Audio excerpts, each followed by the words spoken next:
Assalamualaikum warahmatullahi wabarakatuh.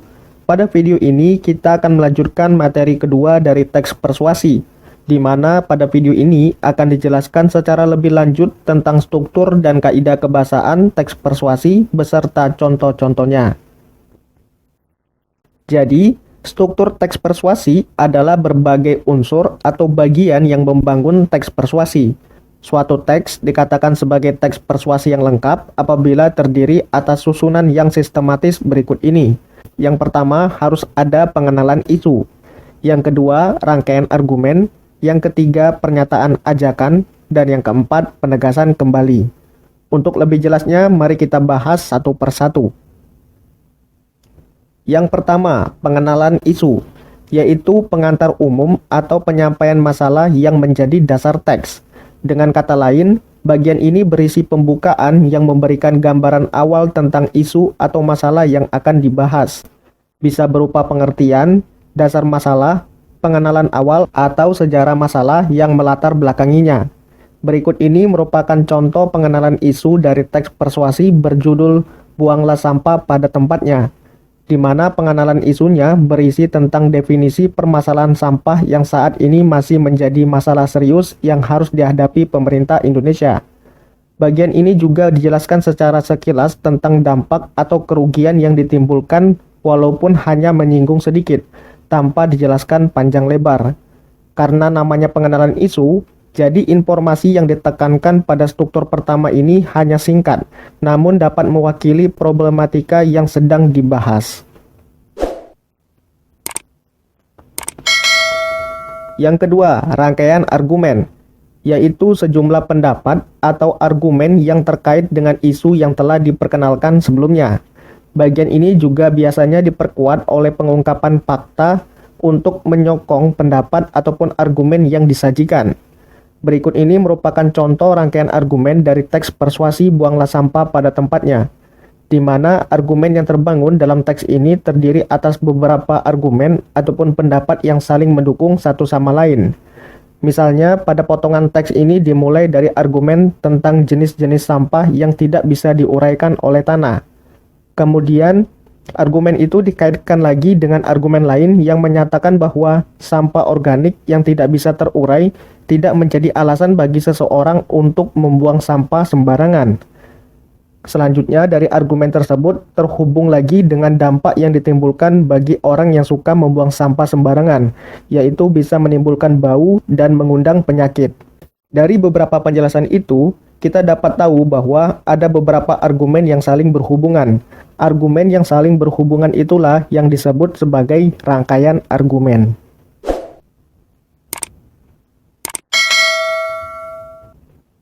Kemudian yang ketiga ada pernyataan ajakan, yaitu inti dari teks yang memberikan dorongan kepada pembaca ataupun pendengar agar melakukan sesuatu baik secara tersirat maupun tersurat.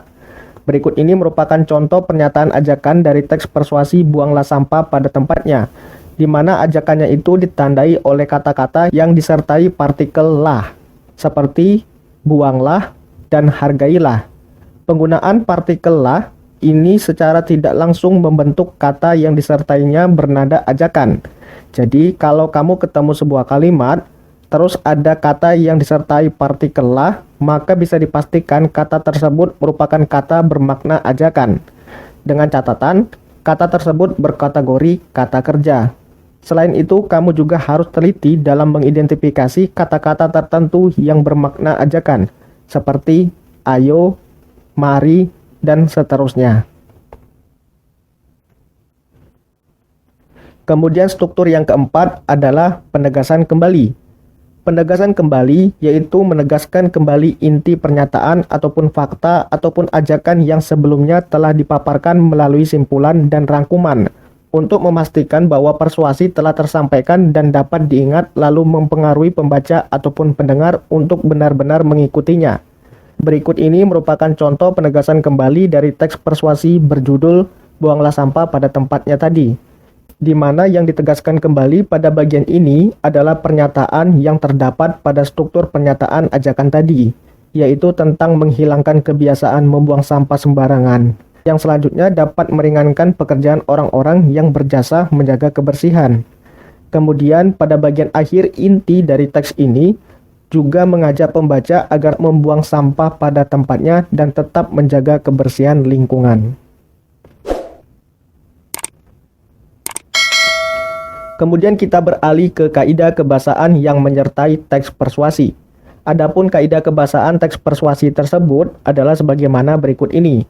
Yang pertama, terdapat pernyataan-pernyataan yang mengandung ajakan, dorongan, bujukan, dan lain seterusnya, yang ditandai dengan menggunakan kata penting, harus, sepantasnya, dan kata kerja imperatif, misalnya jadikanlah, atau kata-kata sejenis lainnya seperti jangan, sebaiknya, hendaknya, waspadalah, dan lain sebagainya. Kemudian yang kedua, terdapat pernyataan-pernyataan yang mengandung pendapat dan fakta. Bisa berupa pendapat para ahli, data tersebut bisa berupa angka-angka, atau data-data itu bisa berupa hasil penelitian dari sumber-sumber terpercaya. Yang ketiga, menggunakan kata ganti kita. Karena teks ini dibuat untuk mempengaruhi pola pikir orang banyak, bukan untuk konsumsi pribadi. Sehingga kata ganti yang tepat untuk teks ini adalah kata ganti kita. Yang keempat, menggunakan kata-kata teknis atau peristilahan yang berkenaan dengan topik yang dibahas. Jika topiknya itu tentang radiasi handphone, maka carilah kata-kata teknis ataupun istilah yang berkaitan dengan itu. Misalnya gelombang elektromagnetik atau sinar infrared dan lain seterusnya. Yang kelima, menggunakan kata-kata penghubung yang argumentatif. Misalnya, jika, sebab, karena, dengan demikian, akibatnya, oleh karena itu, dan lain seterusnya. Selanjutnya yang keenam, menggunakan kata-kata kerja mental. Jadi kata kerja mental itu adalah jenis kata kerja yang mengekspresikan respon ataupun sikap seseorang terhadap suatu tindakan, keberadaan, atau pengalaman.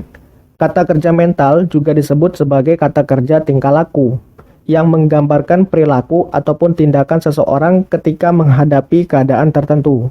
Misalnya, kata kerja yang berhubungan dengan persepsi, seperti mendengar, menangis, menghayal, atau kata mental yang berhubungan dengan afeksi, seperti khawatir, sedih, atau takut, atau juga kata mental yang berhubungan dengan kognisi, seperti berpikir, memahami, mengerti, dan lain seterusnya.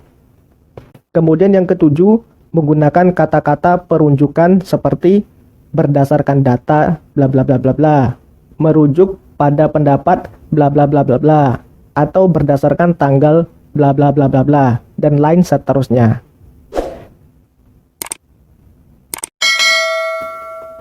Jadi itulah materi singkat tentang materi kedua dari teks persuasi. Jika ada pertanyaan, kamu bisa sampaikan pertanyaanmu itu pada bagian komentar video ini. Dan apabila kamu menyukai video ini, silakan like dan share video ini kepada teman-temanmu. Saya akhiri video ini dan kita ketemu lagi pada video-video saya selanjutnya. Wassalamualaikum warahmatullahi wabarakatuh.